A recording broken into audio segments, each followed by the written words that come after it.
Bu gün mənim yanımıza yaxınlaşıb Chevrolet Cruze 1.4 mühərrik müştəri şikayət etmişdi ki, maşında yanacaq sərfiyyatı həddindən artıq çoxdur. Diaqnostika edən vaxtı alışdırma şamları ilə bağlı problem verdi. Baxdım ki, öz alışdırma şamları deyil, Mercedes-indir.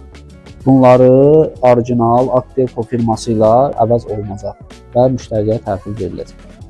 Sadalayacağım bu əlamətlər alışdırma şamlarının sıradan çıxdığını və dəyişilmə vaxtının gəldiyini göstərə bilər. Mühərrik düzgün işləmir və ya çətin işə düşür. Əgər mühərrik sirkələnirsə və ya işə düşməkdə çətinlik çəkirsə, alışdırma şamının yanacaq qarışığını düzgün alovlandıra bilməməsindən ola bilər. Mühərrik nasazdır işığı. Yanıb sönən işıq, mühərrikdən gələn qəribə səslər yanacağın düzgün yanmadığına işarə edə bilər. Zəif sürətlənmə. Xarab şamlar sürətlənməni 40%-ə qədər azalda bilər. Mühərrik tələb olunan performansı verə bilmir, nəticədə sürətlənmə zəif olur.